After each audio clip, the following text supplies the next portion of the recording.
അയ്യായിരം വർഷം മുമ്പ് എഴുതിയ ഭാഗവതത്തിൻ്റെ മഹിമ അത് നമ്മൾ ഹിന്ദുക്കൾ അധികം മനസ്സിലാക്കിയിട്ടില്ല. മോസ്റ്റ്ലി നമ്മൾ കേട്ടതൊക്കെ കൃഷ്ണൻ്റെ കുറേ ലീലകൾ, പൂതനയെ കൊന്നു, അല്ലെങ്കിൽ കംസനെ കൊന്നു, കാളിയമർദ്ദനം ചെയ്തു, ഒരല് കെട്ടി വലിച്ചു, ഇങ്ങനെയൊക്കെയുള്ള കുറേ കഥകളല്ലാതെ ഭാഗവതത്തിൻ്റെ ഒരു മഹിമയും പെരുമയും ഗരിമയൊക്കെ, അതിൻ്റെ ഒരു ഇമ്പോർട്ടൻസ് നമ്മളത്ര ഗൗരവമായി പഠിച്ചിട്ടില്ല. ഇതൊരു പഠന വിഷയമായിരുന്നില്ല, ഇത് വെറും ഒരു കഥാ വിഷയമായി മാറിപ്പോയി. ഇവിടെയാണ് എനിക്ക് നിങ്ങളോടൊക്കെയുള്ള ഒരു റിക്വസ്റ്റ്, കൈൻഡ് റിക്വസ്റ്റ്. ഭാഗവതത്തെ നമ്മൾ മറ്റൊരു രീതിയിൽ, അതിൻ്റെ ശരിയായ രീതിയിൽ പ്രൊപ്പഗാൻഡ പരസ്യപ്പെടുത്തണം. അപ്പോഴാണ് അടുത്ത ജനറേഷനൊക്കെ ഭാഗവതത്തിനോടുള്ള ഒരു റെസ്പെക്റ്റും, ഇത് കൂടുതൽ അറിയാനുള്ള ഒരു ക്യൂരിയോസിറ്റി, അവരുടെ ഉള്ളിലൊരു താല്പര്യമൊക്കെ വരുന്നത്. അല്ലെങ്കിൽ ഇത് വെറൊരു പെരിഫറി, അതിൻ്റെ കഥകൾ മാത്രമായി അങ്ങനെ ഒതുങ്ങിപ്പോവും. അതിൻ്റെ ഒരു പ്രാധാന്യം ആരും മനസ്സിലാക്കില്ല. ഇവിടെ ഞാൻ ചില ഭാഗങ്ങൾ മാത്രം കടന്നു പോവുകയാണേ. ഭാഗവതത്തിൽ നിങ്ങൾ നോക്കൂ, 5000 വർഷം മുമ്പ് എഴുതിയ ഈ കൃതിയിൽ ഒരു രാജാവ് ഒരു രാജ്യം എങ്ങനെയാണ് ഡെവലപ്പ് ചെയ്യേണ്ടത്, ഇത് അത്ര ഗംഭീരമായിട്ട് നമുക്ക് കാണാൻ സാധിക്കും. 4-ാം സ്കന്ധത്തിൽ 18-ാം അധ്യായം, 4-ാം സ്കന്ധത്തിൽ 18-ാം അധ്യായം പൃഥു രാജ്യം ഭരിക്കുന്നത്. പൃഥു എന്ന് പറഞ്ഞാൽ വൺ ഓഫ് ദ ഒരു എംപററായിരുന്നു, ചക്രവർത്തിയായിരുന്നു. അദ്ദേഹം ഇവിടെ രാജ്യം ഭരിക്കുന്ന കാലത്ത്, പൃഥുവിൻ്റെ കാലഘട്ടത്തിൽ എങ്ങനെയാണ് പൃഥു ഒരു രാജ്യത്തെ സെറ്റ് ചെയ്തത്? ഇന്നത്തെ ഭരണാധികാരികൾ പഠിക്കുന്ന കാര്യമാണ്. നിങ്ങൾ കേട്ട് കാണാം, പഞ്ചവത്സര പദ്ധതി എന്നൊക്കെ കേട്ടില്ലേ? ഉണ്ടോ? കേട്ടില്ലേ? ഇതുപോലെ ഒരു പ്ലാനിങ്, ഒരു കംപ്ലീറ്റ് പ്ലാനിങ്, ഒരു രാജ്യത്തിനെ കുറിച്ചുള്ള വലിയൊരു വിഷൻ അന്നത്തെ ഭരണാധികാരികൾക്ക് ഉണ്ടായിരുന്നു. കാണാം നിങ്ങൾക്ക് ശ്ലോകം 30-31. ഞാൻ വായിക്കുന്നത് 4-ാം സ്കന്ധം 18-ാം അധ്യായം 30-31. എടുക്കുക എല്ലാവരും. കാരണം ഇത്തരം ശ്ലോകങ്ങളൊക്കെ നമ്മുടെ ശ്രദ്ധയിൽ വരണം. അപ്പോഴാണ് ഭാഗവതത്തിനെ മറ്റൊരു ഡയമെൻഷനിൽ നമുക്ക് സമൂഹത്തിൻ്റെ മുന്നിൽ കാണിക്കാൻ പറ്റുക. എന്താണ് ഭാഗവതം? കാരണം എന്താ അറിയോ, പലപ്പോഴും നമ്മുടെ കേരളത്തിലെ ഭരണാധികാരികൾ ഭാഗവതത്തെ ഒരു അമ്പലത്തിൻ്റെ ഒരു ചടങ്ങായിട്ടാണ് കണ്ടത്. ഞാൻ പല പ്രോഗ്രാമിൽ പങ്കെടുക്കുന്ന ഒരാളായതുകൊണ്ട് പറയണം, പല മിനിസ്റ്റേഴ്സ് വരുന്നു. ഞാനിപ്പോൾ അടുത്ത ഏലൂരിൽ സപ്താഹം നടത്തപ്പം നമ്മുടെ മിനിസ്റ്റർ രാജീവ് ഉണ്ടായിരുന്നു. അതുപോലെ തന്നെ പലരും മിനിസ്റ്റർമാരും മറ്റൊക്കെ പങ്കെടുക്കും. ഇവരൊക്കെ ഭാഗവതത്തെ കാണുന്നത് ഒരു കഥാരൂപത്തിലാണ്. അതൊരു വിഷമമുള്ളൊരു കാര്യമാണ്. കഥയല്ല Bhagavatam. Talking about something else. അത് നമുക്ക് ഹിന്ദുക്കൾക്ക് അറിയില്ല. അപ്പം നമ്മൾ ഈ കഥ പ്രചരിപ്പിച്ച് ഭാഗവതം കഥയെ, അതിനപ്പുറം അതിലുള്ളത് പ്രചരിപ്പിക്കണ്ടേ? ഈ ശ്ലോകങ്ങൾ നോക്കൂ നിങ്ങൾ, 30-31 ശ്ലോകം. അദാസ്മിൻ, കിട്ടിയോ? ഭഗവാൻ വൈന്യം എന്ന് പറഞ്ഞാൽ പൃഥു മഹാരാജാവിനെയാണ് ഇവിടെ വൈന്യം എന്ന് വിളിക്കുന്നത്. പ്രജാനാം വൃത്തിത, പ്രജകളുടെ വൃത്തിക്ക് വേണ്ടി, പ്രജകളുടെ വൃത്തി എന്ന് പറഞ്ഞാൽ ക്ഷേമത്തിന് വേണ്ടി. അതായത് തൻ്റെ നാട്ടിലെ പ്രജകൾക്ക് ക്ഷേമമുണ്ടാവുന്നതിന് വേണ്ടി പിതാ ഒരച്ഛൻ്റെ സ്ഥാനത്തിരുന്ന് നിവാസാൻ കൽപ്പയാൻ ചക്രു, അവർക്ക് വേണ്ടുന്ന നിവാസങ്ങളെ, താമസം എന്ന് മാത്രമല്ല അവരുടെ ജീവിതത്തിന് വേണ്ടുന്ന എല്ലാ കാര്യങ്ങളും അദ്ദേഹം തയ്യാറാക്കി. എന്തൊക്കെയാണ്? ഗ്രാമാൻ, എന്താണ് പറയുന്ന? ഗ്രാമം എന്ന് പറഞ്ഞാൽ പഴയ കാലത്ത് കൃഷിയും ആ കൃഷി ചെയ്യുന്ന ആളുകളൊക്കെ താമസിക്കുന്ന ഒരു സംവിധാനത്തെയാണ് എന്ത് പറയുക? അപ്പം ജീവിക്കണമെങ്കിൽ കൃഷി വേണം. അപ്പോൾ അവിടെ കൃഷി, പശു തുടങ്ങിയുള്ള സമ്പത്ത്. പത്തനാനി, പത്തനം എന്ന് പറഞ്ഞാൽ ടൗൺഷിപ്പുകൾ. എന്താണ്? ഈ കൃഷി ചെയ്ത സാധനങ്ങളൊക്കെ എവിടെ കൊണ്ടുവരണം? ചന്തകൾ ഉണ്ടാക്കണം. അപ്പം അതിൻ്റെ ചന്തകളും മറ്റും നിറഞ്ഞ സ്ഥലത്തിനെയാണ് പട്ടണങ്ങൾ എന്ന് പറയുന്നത്. അപ്പം അങ്ങനെയുള്ള പട്ടണങ്ങൾ ഉണ്ടാക്കി. ദുർഗാണി എന്ന് പറഞ്ഞാൽ പട്ടാളത്തിന് താമസിക്കാനും അവർക്ക് വേണ്ടുന്ന കാര്യം, അതായത് ഒരു രാജ്യത്തിൻ്റെ സുരക്ഷിതത്വം അത് ഉറപ്പുവരുത്താൻ ശത്രുക്കൾ വരാൻ സാധ്യതയുള്ള സ്ഥലങ്ങളിലൊക്കെ പട്ടാളക്കാർക്ക് താമസിക്കാനുള്ള, അല്ലെങ്കിൽ പട്ടാളക്കാരെ നിലനിർത്താനുള്ള സൗകര്യം ഉണ്ടാക്കി. ആർക്ക് വേണ്ടിയിട്ടാണ് ഇതൊക്കെ? പ്രജകൾക്ക് വേണ്ടിയിട്ട്. അതുപോലെ ദുർഗാനി, വിവിധാനിച്ച, അങ്ങനെയുള്ള പലത്. ഘോഷാൻ, വ്രജാൻ, ശിബിരാൻ, ഘോഷങ്ങൾ. ഘോഷം എന്ന് പറയുമ്പോൾ തന്നെ അർത്ഥം വരുമല്ലോ, ആഘോഷം. ആളുകൾക്ക് ഒരു സാമൂഹികമായ കാര്യങ്ങൾക്ക് ഒത്തുചേരാനുള്ള സ്ഥലങ്ങൾ, നൃത്തവും വാദ്യവും. അപ്പം ആളുകൾക്ക് സന്തോഷിക്കണം, അപ്പം അതിനുള്ള സ്ഥലങ്ങൾ. വ്രജാൻ, വ്രജൻ എന്ന് പറഞ്ഞാൽ ആർട്ടിസൻസ്. ഓരോ നാട്ടിലുള്ള ആളുകൾക്ക്, കൽപ്പണിക്കാർ, ഒത്തുപണിക്കാർ, ശില്പികൾ, അങ്ങനെയുള്ള പലരും ഉണ്ടാവും. അപ്പം അവർക്കൊക്കെ അവരുടെ സാധനങ്ങളൊക്കെ വിറ്റഴിക്കാനും മറ്റുമൊക്കെ ഉള്ള സംവിധാനങ്ങൾ. അതുപോലെ വ്രജാൻ എന്താണ്? ഘോഷാൻ, വ്രജാൻ, ശിബിരാൻ, ആകാരൻ. ആകാരൻ എന്ന് പറഞ്ഞാൽ എന്താണ്? ഖനികൾ, ഭൂമിയിലുള്ള പല കാര്യങ്ങളും നിധികളൊക്കെ എടുക്കാൻ, അതായത് രത്നം, സ്വർണം, ഇതൊക്കെ ഉണ്ടാക്കാനുള്ള. ഗേടകർവടാൻ, ഗേടകർവടം എന്നൊക്കെ പറഞ്ഞു കഴിഞ്ഞാൽ അർത്ഥം പലതരത്തിലുള്ള കൊല്ലന്മാർ, ആശാരിമാർ, ഇങ്ങനെയുള്ള പല പണിക്കാരും ഉണ്ടാവും.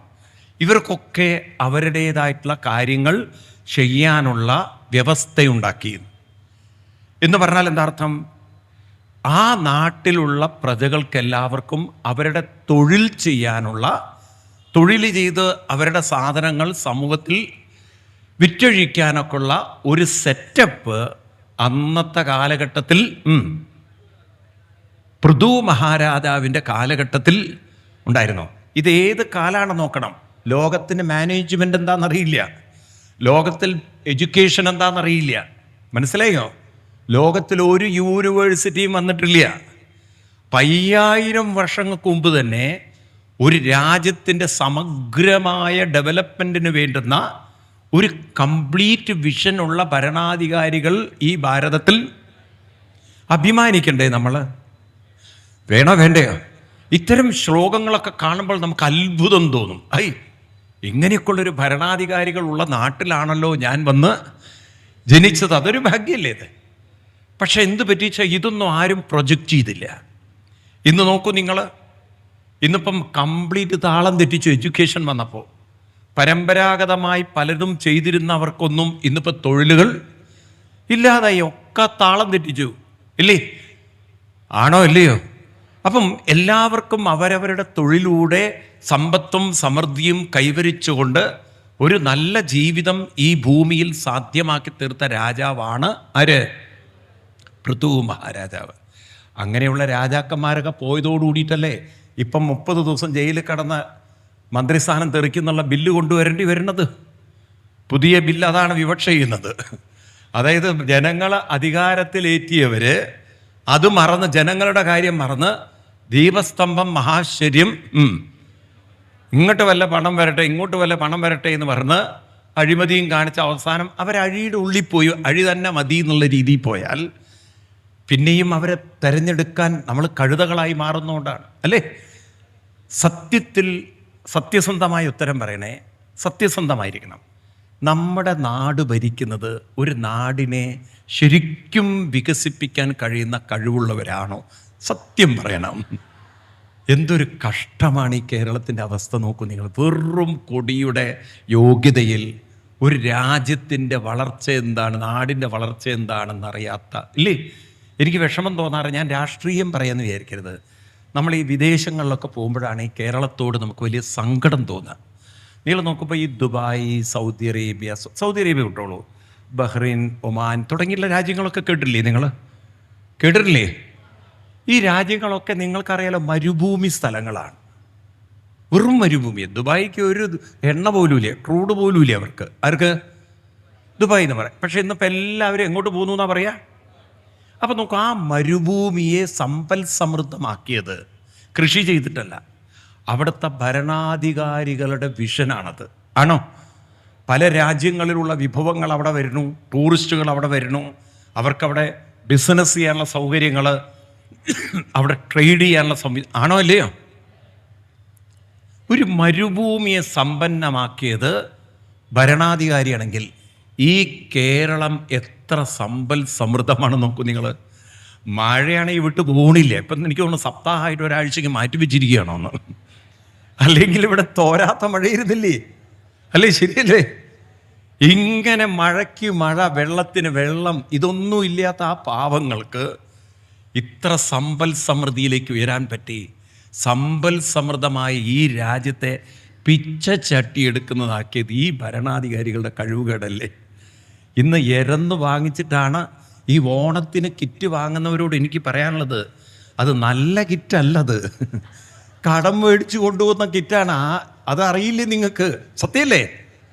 നാളെ ടാക്സിൽ 1% കൂട്ടുന്ന വിധത്തിൽ കറണ്ടിൻ്റെ ചാർജ് കൂട്ടണം. കാരണം ഈ കടം മേടിച്ചതൊക്കെ ആര് കൊടുക്കും?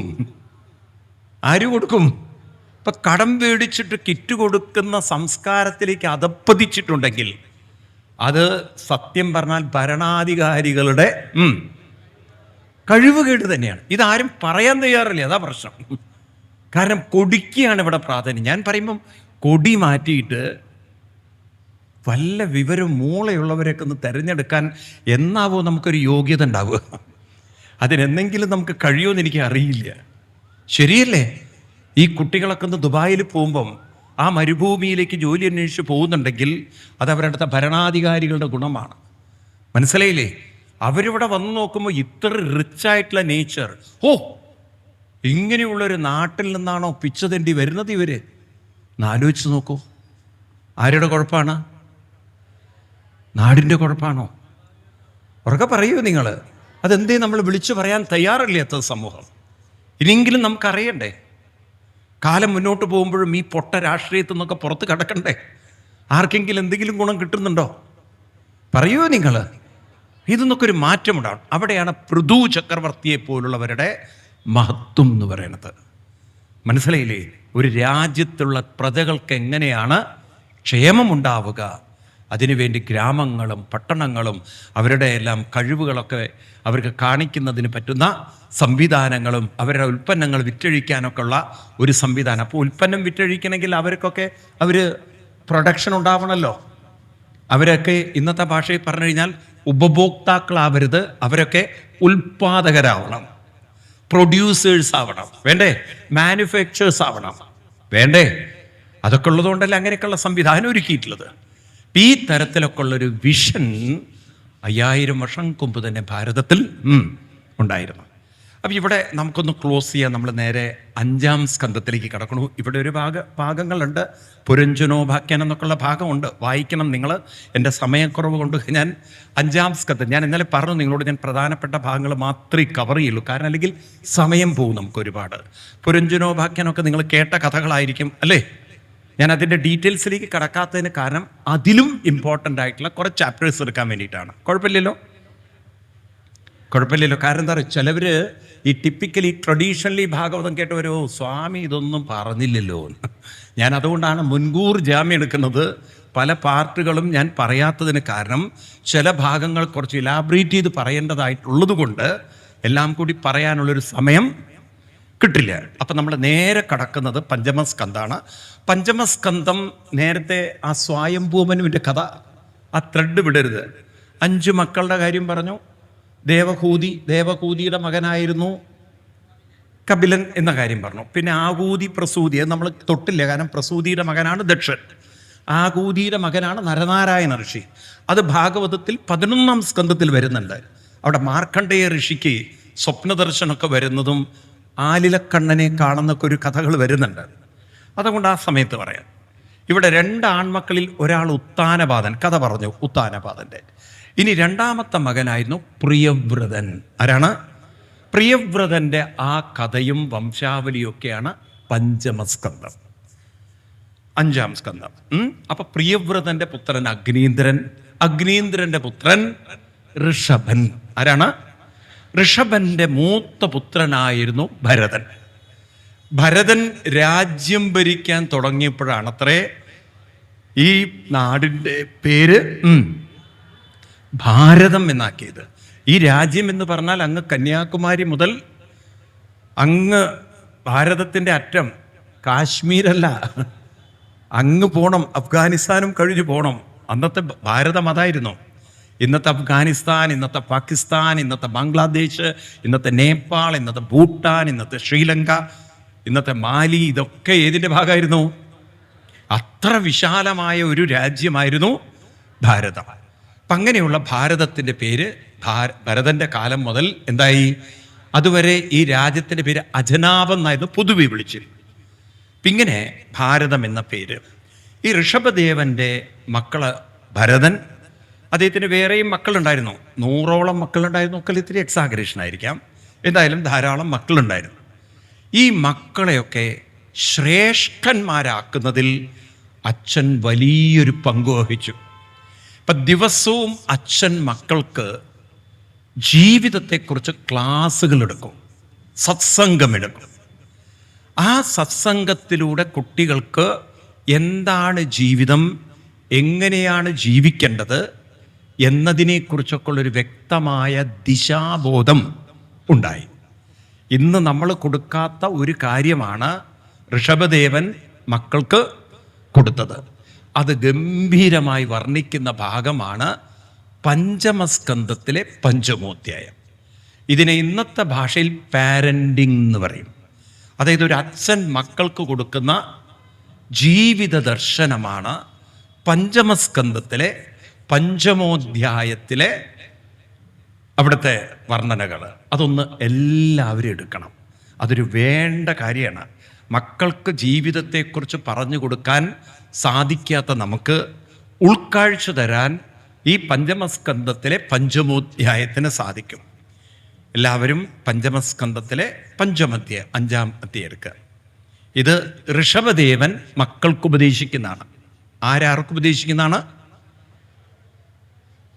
അച്ഛനായ ഋഷഭദേവൻ മക്കൾക്ക് ഉപദേശിക്കുക. അപ്പം മക്കൾക്ക് ഉപദേശിക്കുന്ന ഉപദേശത്തെ പൊതുവെ നമ്മൾ എന്താ പറയുക? പിതൃപദേശം എന്ന് പറയും. എന്താ പറയുക? അങ്ങനെയല്ലേ? പക്ഷെ ഇതൊരു ഉപദേശമല്ല, ഇത് അവർക്കുള്ള ഒരു കാഴ്ചപ്പാടാണ്, ഇതൊരു നിർദ്ദേശമാണ്. നിർദ്ദേശം എന്നതിനേക്കാളും പറയാൻ നല്ലത് ഇത് അവർക്ക് കൊടുക്കുന്ന ഒരു ജീവിത ദർശനമാണ്. എന്താണ്? ഒരു വിഷൻ ഓഫ് ലൈഫ് എന്ന് പറയും. ജീവിത ദർശനം അച്ഛൻ മക്കൾക്ക് പകർന്നു കൊടുക്കണം. അതിഗംഭീരാണ്. ശ്ലോകങ്ങൾ നോക്കാം നമുക്ക്.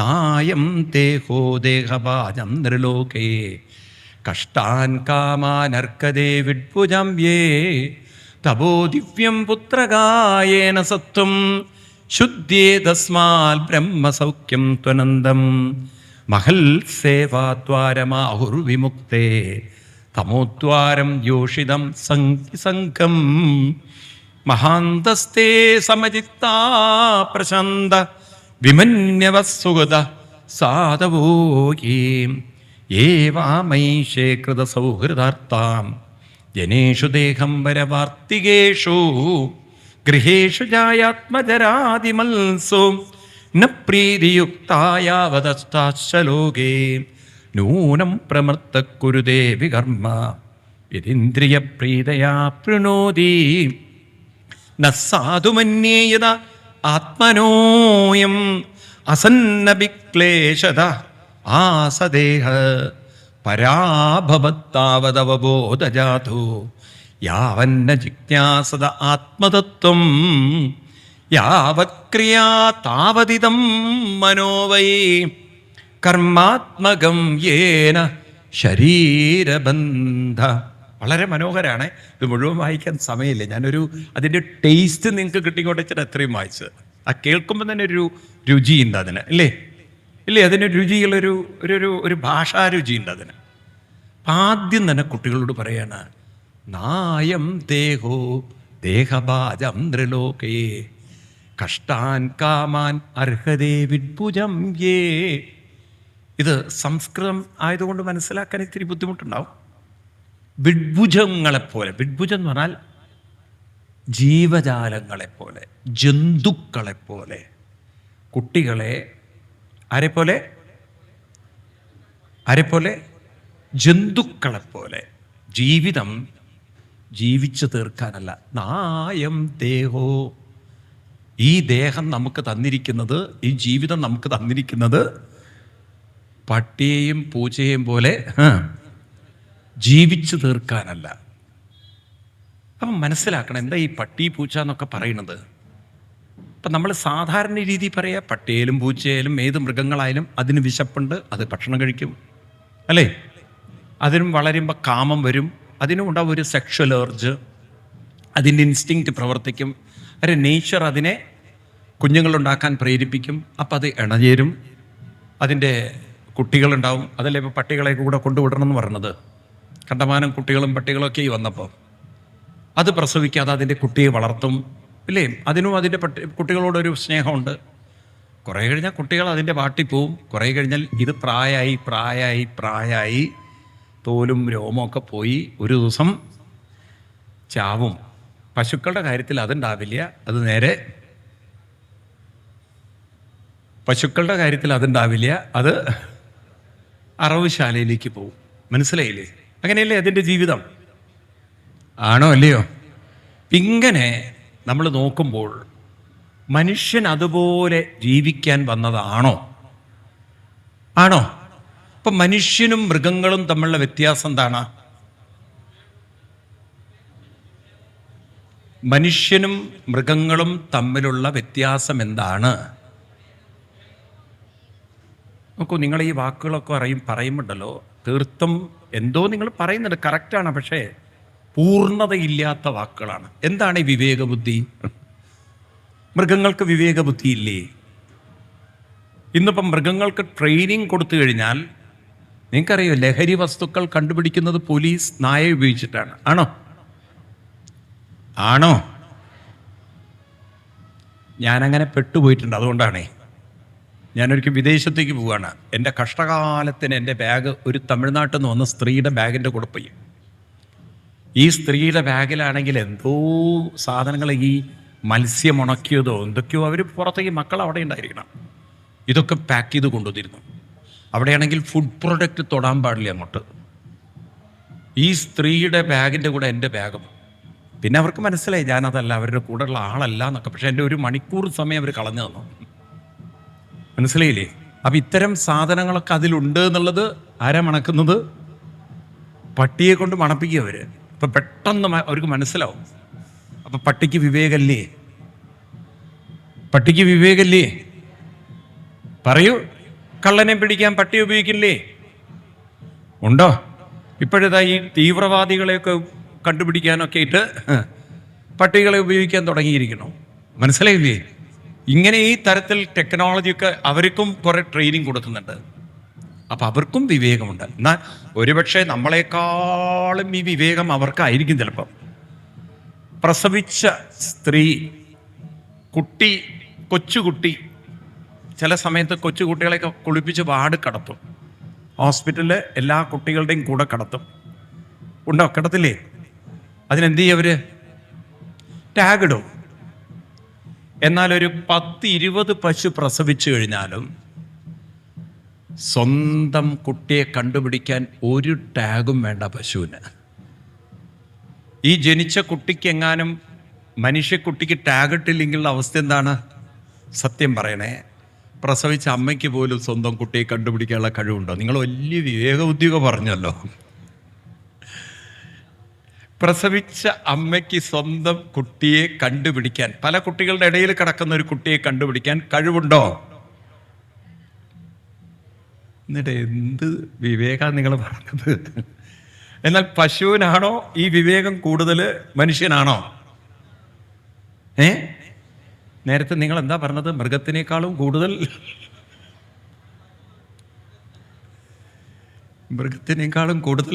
നിങ്ങളെ ശീർഷാസനത്തിൽ നിർത്തണം. കാരണം മനുഷ്യനേക്കാളും ഇക്കാര്യത്തിൽ ബുദ്ധി. ഇനിയിപ്പം മനുഷ്യനുണ്ടാക്കിയിരിക്കുന്ന വേറൊരു സാധനം, അതിലും ബുദ്ധിയുള്ളതാണ് വരാൻ പോണത്. ആർട്ടിഫിഷ്യൽ ഇൻ്റലിജൻസ് എന്നുള്ളത് നിങ്ങൾക്കറിയുമെന്നറിയില്ല. ഇനി സ്കൂളിൽ ടീച്ചർമാരുടെ ആവശ്യമില്ലാത്ത കാലഘട്ടത്തിലേക്കാണ് പോണത്. സർജറി ചെയ്യാൻ ഡോക്ടറുടെ ആവശ്യമില്ലാത്ത കാലത്തിലേക്കാണ് പോണത്. ഓൾറെഡി തുടങ്ങിക്കഴിഞ്ഞു. ഇനി ഹോസ്പിറ്റലിൽ ഡോക്ടറുടെയും ആവശ്യമില്ല. കാരണം ഇത് ഒരു ഡോക്ടറെക്കാളും രോഗം ഡയഗ്നോസ് ചെയ്യാൻ കഴിയുന്ന അത്ര റോബോട്ട്സുകളെയാണ് സൃഷ്ടിക്കാൻ പോകുന്നത്. സൃഷ്ടിച്ചു കഴിഞ്ഞിട്ടുണ്ട്. മനസ്സിലായില്ലേ? നിങ്ങളുടെ ടെമ്പറേച്ചർ മെഷർ ചെയ്യാൻ പറ്റുന്ന, നിങ്ങളുടെ ബ്ലഡിനെ അപ്പോഴേക്കും കൾച്ചർ ചെയ്യാൻ സാധിക്കുന്ന, ഒരു നിമിഷം കൊണ്ട് റിസൾട്ട് എടുത്ത് എന്താണ് രോഗമെന്ന് അടിച്ച് പ്രിൻ്റ് ചെയ്ത് ഇങ്ങോട്ട് തരികയാണ്. നിങ്ങളവിടെ ചെല്ലുമ്പോഴേക്കും നിങ്ങളെ സ്കാൻ ചെയ്തിട്ടുണ്ടാവും അത്. ഇനി എന്താ വേണ്ടത്? ഏതെങ്കിലും ഡോക്ടർക്ക് എത്താൻ പറ്റും ഇതിലേക്ക്? അപ്പം ആ തരം ടെക്നോളജിയിലേക്ക് മനുഷ്യൻ ഉയർന്നുകൊണ്ടിരിക്കുമ്പോൾ മനുഷ്യജീവിതം പിന്നെ എന്തിനാണ് ഈ ഭൂമിയിൽ? അത് കണ്ടുപിടിക്കണ്ടേ ഉത്തരം. എന്തിനാണ് മനുഷ്യജീവിതം? എന്തിനാണ്? ഈ ഒരൊറ്റ വാക്ക് അടിവരട്ടിക്കണം. തപോദിവ്യം പുത്രക ഏന ബ്രഹ്മസൗഖ്യം അനന്തം. മനുഷ്യജീവിതം എന്തിനാണ്? മനുഷ്യജീവിതം എന്തിനാണ്? മനുഷ്യജീവിതം നമുക്ക് തന്നിരിക്കുന്നത് ഒരു വശത്ത് ഭൗതികത വേണം, വേണ്ടേ? അവനവന് ഭൗതികമായ നിലനിൽപ്പ് വേണം. പക്ഷെ അത് മാത്രം പോരാ. മനുഷ്യൻ എന്ത് വേണം? ആത്മീയമായ അവബോധമുണർത്തണം. അപ്പം മനുഷ്യനിൽ ശ്രദ്ധിക്കണം, 5 ബോധാവസ്ഥകളുണ്ട്. എത്ര? ഉറക്കെ പറയൂ. ഏതൊക്കെയാണ് 5 ബോധാവസ്ഥകൾ? 5 ബോധാവസ്ഥകൾ ഏതാണ്? രാവിലെയൊക്കെ പറഞ്ഞില്ലേ നമ്മൾ? റിപ്പീറ്റ് ചെയ്യാണ് ഞാൻ വാസ്തവത്തിൽ. ഏതൊക്കെയാണ്? സാധാരണ ഡോക്ടർമാരൊക്കെ ഉപയോഗിക്കുന്ന വാക്ക് conscious mind, unconscious mind, subconscious mind. ഈ വാക്കുകളൊക്കെ കോമൺലി യൂസ്ഡ് ആണ്. ആണോ?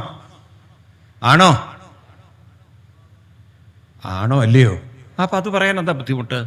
അതിനെ പറയാ ബോധ മനസ്സ്, ഉപബോധ മനസ്സ്, അബോധ മനസ്സ്. ഇത് കോമൺ ആണ്. എന്നാൽ മനുഷ്യരിൽ ഏതുണ്ട്? അവബോധ മനസ്സും, അവബോധ മനസ്സല്ല, അവബോധവും പൂർണ്ണബോധവും.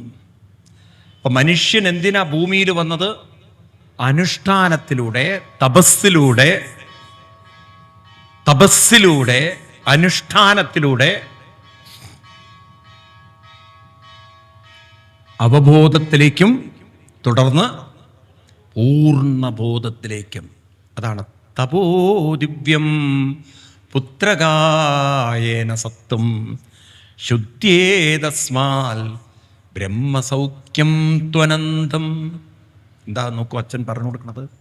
ഇപ്പം ജീവിതത്തിൻ്റെ ഈ സാധ്യതകൾ നിങ്ങൾ കളയരുത് കുട്ടികളെ. ഒരു വശത്ത് നിങ്ങളുടെ ഭൗതിക ജീവിതം നയിക്കുമ്പോഴും വേറൊരു വശത്ത് കൃത്യമായ അനുഷ്ഠാനത്തിലൂടെ നിങ്ങളിലെ അവബോധം ഉണർത്തണം. നിങ്ങൾ ഉണർത്തണ്ട. ഉള്ളതൊന്നും നിങ്ങൾ ഉണർത്തണ്ട. ഉള്ളതെല്ലാം ഉണരും. ഒരു മുട്ടിനെ വിടർത്തണ്ട. മുട്ടങ്ങോട്ട് അവർക്ക് പറയൂ വിടരും. ഇതുപോലെ അവബോധം ഉണർത്തണ്ട. അവബോധം ഉണരും. അതിനെന്ത് ചെയ്യണം? അതിനെ ഉണർത്താനായൊരു അനുഷ്ഠാനം കൊണ്ടു നടക്കണം. അതാണ് തപോദിവ്യം. അനുഷ്ഠാനം കൊണ്ട് നടക്കൂ. എന്താ അനുഷ്ഠാനം? കൃത്യനിഷ്ഠമായി കാര്യങ്ങൾ, ഒരു കൃത്യത വേണം. എണീക്കുന്നതിലും ഉറങ്ങുന്നതിലും ജപം, സത്സംഗം, ഇത് മറക്കരുത്. എന്താണ്? ജപവും നല്ലത് വർത്തമാനം പറയാം. മറ്റൊരാളെ മാനസികമായി ഉണർത്താനും ഉയർത്താനും പറ്റുന്ന വാക്കുകൾ പറഞ്ഞു ശീലിക്കുക. അതൊക്കെ മനസ്സിൽ പ്രതിജ്ഞ ചെയ്യണം. ഞാൻ ആരുടെയും കുറ്റവും കുറവും പറയില്ല, ദോഷം പറയില്ല, കുരുട്ട് പറയില്ല. എൻ്റെ ശരീരത്തിൻ്റെ പ്രശ്നങ്ങളും പറഞ്ഞ് ഞാൻ മറ്റൊരാളെ വിഷമിപ്പിക്കില്ല. ചിലർ വായെടുത്ത അപ്പം തുടങ്ങും മുട്ടു മുതൽ അങ്ങോട്ട് തുടങ്ങാൻ. മനസ്സിലായില്ലേ? ഓരോ സങ്കടങ്ങൾ ഇങ്ങനെ പറയുക. അപ്പം നമ്മുടെ സങ്കടങ്ങൾ പറയാനല്ല, മറ്റൊരാളുടെ കുറ്റം പറയാനല്ല സംസാരിക്കേണ്ടത്. അല്പം ഒരു ദൈവീകമായ ചിന്ത മറ്റുള്ളവർക്ക് അവർക്ക് പറയൂ പറയാൻ സാധിക്കും. അതിന് അനുഷ്ഠാനമുള്ളവരാവണം. എന്താവണം? തയ്യാറാണോ അതിന്? ഇന്നു മുതൽ തീരുമാനിക്കാൻ പറ്റുമോ? എത്ര പേർക്ക് പറ്റും? എന്തു പറ്റും? 4 നേരം കഴിച്ച് കടന്നുറങ്ങാം സ്വാമി. അനുഷ്ഠാനം പറ്റുമോ എന്നല്ല ഞാൻ ചോദിച്ചത്. അവനവൻ്റെ വിഷമങ്ങളും മറ്റൊരാളുടെ കുറ്റങ്ങളും ഞാൻ ഇന്നു മുതൽ പറയില്ല. എത്ര പേര് തീരുമാനിച്ചു? അപ്പം അതിനർത്ഥം ഇതുവരെ പറഞ്ഞുകൊണ്ടിരുന്നു എന്നല്ലേ? അപ്പം നിങ്ങളുടെ കയ്യിലിരിപ്പ് ചില്ലറയായിരുന്നു. അതൊന്നും തന്നെ ഉറപ്പല്ലേ? പണ്ട് വക്കീൽ ചോദിച്ചു, വക്കീലല്ല ജഡ്ജ് ചോദിച്ചു തൻ്റെ മുന്നിൽ നിൽക്കുന്ന പ്രതിയോട്, നിങ്ങൾ നിങ്ങളുടെ ഭാര്യയെ തല്ലുന്നത് നിർത്തിയോ എന്ന്. അദ്ദേഹം പെരുമ്പാവൂരുകാരനായതുകൊണ്ട് ആ ചോദ്യം ശ്രദ്ധിച്ചു. ഭാര്യയെ തല്ലുന്നത് നിർത്തിയോ എന്ന് ചോദിച്ചപ്പോൾ നിർത്തി എന്ന് പറഞ്ഞാൽ എന്താ അർത്ഥം? മുമ്പ് തല്ലിക്കൊണ്ടിരുന്നു എന്നല്ലേ അർത്ഥം? നിർത്തിയിട്ടില്ല പറഞ്ഞാൽ അപ്പം പിന്നെ അടി തുടരുന്നു എന്നുള്ളത്. എന്താ ഉത്തരം പറയാ? 2 ഉത്തരമല്ലേ ഉള്ളൂ. ഒന്നുകിൽ ഉണ്ട് അല്ലെങ്കിൽ ഇല്ല. അപ്പം എന്താ ഉത്തരം പറയാ? അത് വിട്ടോളൂ. ഏതായാലും അതേ ഒരു ഉത്തരം പറഞ്ഞു, അത് വിട്ടോളൂ. ഞാൻ ഇന്നലെ ഈ ഇന്ത്യൻ മിസ് വേൾഡ് കോമ്പറ്റീഷൻ നടക്കുകയാണ്. ഇന്നലെ നടക്കുകയായിരുന്നു രാജസ്ഥാനിൽ. അപ്പം അതിൻ്റെ ഒരു ക്ലിപ്പ് ഞാനിങ്ങനെ കാണുമായിരുന്നു പ്രോഗ്രാമിൻ്റെ. കാരണം അതിലൊരു ഇൻ്റർവ്യൂ ഉണ്ട്. That is one of the most wonderful. ആ ഒരു വളരെ ബ്രില്യൻ്റ് ആൻസർ ആയിരിക്കണം, എന്നാലേ രക്ഷപ്പെട്ടു. അതിൽ ആ ഫസ്റ്റ് വന്ന കുട്ടിയോട് ഒരു ചോദ്യം ചോദിച്ചു. അതൊരു ബ്രില്യൻ്റ് ക്വസ്റ്റ്യനാണ്. അതായത് സ്ത്രീകളുടെ വിദ്യാഭ്യാസത്തിനാണോ, സ്ത്രീകളുടെ എഡ്യൂക്കേഷനാണോ, അല്ലെങ്കിൽ സ്ത്രീകളുടെ അനുഭവിക്കുന്ന ദാരിദ്ര്യം, സമൂഹത്തിൽ സ്ത്രീകൾ അനുഭവിക്കുന്ന ഇതേതിനാണ് കൂടുതൽ പ്രാധാന്യം കൊടുക്കേണ്ടത്? സ്ത്രീകളെ അവരുടെ ദാരിദ്ര്യത്തിൽ നിന്ന് ഉയർത്തിക്കൊണ്ടുവരുന്നതിലാണോ, സ്ത്രീകളുടെ വിദ്യാഭ്യാസത്തിനാണോ കൂടുതൽ നിങ്ങൾ പ്രാധാന്യം കൊടുക്കുക? ഇതിലേതായിരിക്കും ആദ്യം നിങ്ങൾ ഓപ്റ്റ് ചെയ്യുക? ഏതിനാണ്? അതുകൊണ്ടാണ് നിങ്ങൾ സെലക്ട് ആവാത്തതും. ആ പെൺകുട്ടി പെട്ടെന്ന് അതിന് ഉത്തരം പറഞ്ഞത് ഇത് രണ്ടും ഒരു നാണയത്തിൻ്റെ 2 വശമാണെന്ന്. എന്ന് വെച്ചാൽ രണ്ടിനും തുല്യ പ്രാധാന്യമുണ്ട്, ഒന്നിന് മേലെയല്ല എന്നുള്ളത്. ആ ചോദ്യം ചോദിച്ച ആളെ തൊഴുതുപോയ പെൺകുട്ടിയെ. അപ്പം നോക്കത്, ആ കൃത്യം ഉത്തരം പറയണമെങ്കിൽ ആ ഒരു ബ്രില്യൻസ് വേണ്ടേ? അപ്പം നമ്മളിപ്പോൾ എന്താ കണ്ട വിദ്യാഭ്യാസം എന്നാണ് അല്ലേ? അത് രണ്ടും ഒരുമിച്ച് കൊണ്ടുപോകണം. ഏത്? ദാരിദ്ര്യം മാറ്റലും വിദ്യാഭ്യാസം. ആ ഒരു ഉത്തരം കേട്ടിട്ട് എല്ലാവരും ഷോക്കഡായി ഇങ്ങനെ അത്ഭുതപ്പെട്ടു. നമുക്ക് പോലും ആ പെൺകുട്ടിയോട് ഒരു റെസ്പെക്റ്റ് വരും. മനസ്സിലായില്ലേ? അത് ആ ഒരു രംഗം ഞാൻ തന്നെ കാണുമ്പോൾ എനിക്ക് തന്നെ ഒരു നിമിഷം നമ്മൾ പോലും ചിന്തിക്കാത്തൊരു ഏരിയയിലാണല്ലോ ഈ കുട്ടി എന്തൊരു ബ്ലെസ്ഡ് ആണ് ആ കുട്ടി എന്നൊക്കെ. അപ്പം ഇതാണ് ലോകം. അപ്പം പറഞ്ഞു വരുന്നത്, നമ്മൾ നമ്മുടെ വിഷമങ്ങളും ദുഃഖങ്ങളും കുറ്റങ്ങളും പറഞ്ഞിരുന്നാൽ മറ്റൊരാളെ നമ്മൾ ഉയർത്തുകയല്ല, മറ്റൊരാളെ പറയൂ താഴ്ത്തുകയാണ്. ഞാൻ ആരെയും താഴ്ത്താനല്ല വന്നിരിക്കുന്നത്. ഞാൻ വന്നിരിക്കുന്നത് ഉയർത്താനാണ്. എവിടെയോ ഒരു പ്രഭാഷണത്തിൽ ഇത് പറഞ്ഞപ്പം ഇദ്ദേഹം വീട്ടിൽ പോയിട്ട് ഭാര്യയെ എടുത്ത് ഉയർത്തിയിരിക്കുന്നു. ഭാര്യ ചോദിച്ചു, നിങ്ങൾക്കെന്താ വട്ടുപിടിച്ചോ മനുഷ്യന്ന്? അല്ല, സ്വാമി പറഞ്ഞിരിക്കുന്നു നിങ്ങളുടെ ഭാരം നിങ്ങൾ ചുമക്കണമെന്ന്. അപ്പം ഇയാളുടെ ഭാരം ആരാണ്? ഭാര്യയാണ്. ഒരാളെ പിടിച്ച് ഉയർത്തിയോണ്ട് അയാളുടെ ഭാരം തീരുമോ? ഇല്ല. അപ്പം അതുകൊണ്ട് ഒരാളെ ഉയർത്തുക എന്ന് പറഞ്ഞാൽ അർത്ഥം നല്ലത് മറ്റുള്ളവരുമായി പങ്കുവയ്ക്കുക. അപ്പം നമ്മൾ ചില തീരുമാനങ്ങൾ എടുക്കണം, പ്രതിജ്ഞകൾ എടുക്കണം. അതിനാണ് നിങ്ങളിവിടെ വന്നിരിക്കുന്നത്. അല്ലാതെ വെറുതെ കേട്ടിട്ട് എന്താ കാര്യം? അതായത് ഇനി മേലാൽ ഞാൻ എൻ്റെ പ്രശ്നങ്ങൾ ആരോടും പറയില്ല എന്നല്ല. അപ്പോൾ ഡോക്ടറെ അടുത്ത് ചെന്നിട്ട് സ്വാമി പറഞ്ഞിരിക്കുന്നു ഒരു പ്രശ്നവും പറയരുത് എന്ന്. ഒരാൾ ഡോക്ടറെ അടുത്ത് ചെന്നിട്ടേ ഡോക്ടർ ചോദിച്ചു എന്താ പ്രശ്നം? എനിക്ക് ഒരുപാടുണ്ട് പറയാം, പക്ഷേ സ്വാമി പറഞ്ഞിരിക്കുന്നു സ്വന്തം പ്രശ്നങ്ങളൊന്നും. അപ്പോൾ ഉടനെ ഡോക്ടർ പറഞ്ഞതാണ് നിങ്ങൾ അടുത്ത ബിൽഡിങ്ങിൽ ഡോക്ടറുണ്ട്, അവരെ കാണുമെന്ന്. പക്ഷെ അതാരാണ്? അത് വെറ്റിനറി ഡോക്ടറാണെന്ന്. അതിന് അദ്ദേഹത്തിൻ്റെ പേഷ്യൻ്റ് ഒന്നും പ്രശ്നം പറയാറില്ല എന്ന്. പശുവും ആടും കോഴിയും വല്ല പ്രശ്നങ്ങളും പറയുമോ? അപ്പം നമ്മൾ പറയേണ്ടടുത്ത് പറയണം. വീട്ടുകാരോടും നാട്ടുകാരോടും നമ്മുടെ ഹാർമോണിയം നിരത്തി പാടേണ്ട യാതൊരു കാര്യമില്ല. അതൊരു തീരുമാനം എടുക്കണം. ഞാൻ മറ്റുള്ളവരുടെ കുറ്റവും എൻ്റെ വിഷമവും ആരോടും പങ്കുവയ്ക്കും. തീരുമാനം എടുത്തോ നിങ്ങൾ? പലർക്കും ഇപ്പോഴും ഏറ്റിട്ടില്ല. ഞാൻ എൻ്റെ പ്രശ്നങ്ങളും എൻ്റെ വിഷമങ്ങളും മറ്റുള്ളവരുടെ കുറ്റങ്ങളും ആരോടും. എന്താ നിങ്ങൾ സൈലൻ്റിലായി പോയത്? നിങ്ങളെക്കൊണ്ട് പ്രതിജ്ഞ ചെയ്യിച്ചിട്ട് ഞാൻ അടുത്തത് പറയുള്ളൂ എന്ന്. അപ്പം ഇത് തീരുമാനം എടുക്കണം. എന്താ തീരുമാനിക്കേണ്ടത്?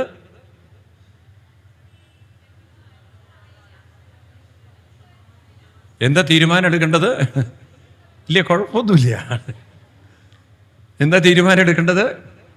ഞാൻ എൻ്റെ വിഷമങ്ങളും കുറ്റങ്ങളും കുറവുകളും മറ്റുള്ളവരുടെ കുറ്റങ്ങളൊന്നും ആരോടും. നിങ്ങൾ നോക്കൂ, നിങ്ങളുടെ വീട്ടിലുണ്ടല്ലോ മക്കൾക്ക് നിങ്ങളോട് ഭയങ്കര സ്നേഹമായിരിക്കും. അല്ലെങ്കിലുണ്ടല്ലോ നിങ്ങൾ ഫോൺ എടുത്താൽ തന്നെ പറയും തുടങ്ങിയും കേട്ടുന്ന്. അത് ചിലവരെ കാണുമ്പോൾ നമ്മൾ പറയാറില്ലേ ഇപ്പം തുടങ്ങും ആൾ എന്നുള്ളത്? ഇല്ലേ, അങ്ങനെ പറയാറില്ലേ? ആ തരം സ്വഭാവം നമ്മളെ അകറ്റി നിർത്തും. എന്താക്കും? അതുകൊണ്ടാണ് വെറുത്തിട്ടാണ് ചില അച്ഛനമ്മമാരെ മക്കൾ പുറത്താക്കുന്നത്. ആണോ അല്ലയോ? ഇതിങ്ങനെ എപ്പോഴും കുറ്റം പറഞ്ഞ് പ്രാഗി ഇങ്ങനെ വെറുതെ കുറ്റം പറഞ്ഞാൽ വെറുപ്പ് പിടിക്കുമോ ഇല്ലയോ? എന്താ മിണ്ടാത്തത് നിങ്ങൾ? പറയൂ. കുറേ ഡൈവേഴ്സിനൊക്കെ കാരണം ഇതാണ്. എന്നും കുറ്റം പറയുന്ന ഒരു ഭാര്യയായാലും ഭർത്താവായാലും ആർക്കെങ്കിലും ഏറ്റിക്കൊണ്ട് നടക്കാൻ പറ്റുമോ? എന്താ ഒന്നും മിണ്ടാത്തത്? എന്ത് ഭക്ഷണം ഉണ്ടാക്കി കൊടുത്താലും ഇതുപോലെ പന്നിക്കും കൊടുക്കാൻ പറ്റും, പട്ടിക്കും കൊടുക്കാൻ പറ്റുമെന്ന് ഭാര്യയോട് പറഞ്ഞാൽ, ഇന്നത്തെ ഭാര്യയാണെങ്കിൽ ചോദിക്കും കുറച്ചുകൂടി വിളമ്പിക്കോട്ടെ എന്ന്. കാരണം നിങ്ങൾ അതിന് യോഗ്യനാണ്. കുറേ കഴിഞ്ഞാൽ മനുഷ്യന് ബോറടിക്കോ ഇല്ലയോ? പിന്നെ എന്തിനാ നമ്മൾ വന്നത്? തപോദിവ്യം പുത്രക. എന്തിനാ വന്നത്? ഉറക്കെ പറയൂ. കുറച്ച് നിഷ്ഠകൾ കൊണ്ട് നടക്കണം, അനുഷ്ഠാനം കൊണ്ട് നടക്കണം. ഒരു 108 തവണയെങ്കിലും ഡെയിലി. അത് പറയുമ്പോൾ മിണ്ടില്ല, നിങ്ങൾ ചെയ്യാത്ത കാര്യമല്ലേ? എന്ത് ചെയ്യണം? എത്ര പേര് ചെയ്യുന്നവരുണ്ട്? നമുക്ക് ഇപ്പോഴും അതൊന്നും ചെയ്യാത്തവരാണ് കൂടുതലിരിക്കുന്നത്. പിന്നെ ഇങ്ങനെ നന്നാവാൻ പോണത് ദൈവം വന്ന് നന്നാക്കാൻ പോണ്ടോ? ദേവേന്ദ്രൻ്റെ അച്ഛൻ ആരാന്ന് എനിക്കറിയില്ല. അദ്ദേഹം വിചാരിച്ചാൽ പോലും നിങ്ങളെ നേരെയാക്കാൻ സാധ്യമല്ല. ഇല്ലേ, അങ്ങനെ പറയും നമ്മൾ. ദേവേന്ദ്രൻ്റെ അച്ഛൻ മുത്തുപ്പട്ടർ വിചാരിച്ചാലും നിങ്ങളെ നേരെയാക്കാൻ പറ്റില്ല. തമാശയായിട്ട് പറയും. അപ്പം അങ്ങനെ ജീവിതം എന്ന് പറയുന്നത് ഈ 2 വാക്ക് മറക്കരുത്. തപോദിവ്യം, അനുഷ്ഠാനത്തിനും മറ്റുള്ളവരെ കൈപിടിച്ച് ഉയർത്തുന്നതിനാണ്. ഈ വാക്ക് മറക്കരുത്. അനുഷ്ഠാനത്തിനും മറ്റുള്ളവരെ തട്ടി ഉണർത്തുന്നതിനും. എന്തിനാണ് ജീവിതം? അനുഷ്ഠാനം ചെയ്യണം. എന്തിനാ അനുഷ്ഠാനം? അവബോധം ഉണർത്തണം, അവബോധത്തിൽ നിന്നും പൂർണ്ണതയിലേക്ക് എത്തണം. അതൊക്കെ എങ്ങനെ എത്തുള്ളൂ? തപോദിവ്യം അനുഷ്ഠാനത്തിലൂടെ എത്തുള്ളൂ.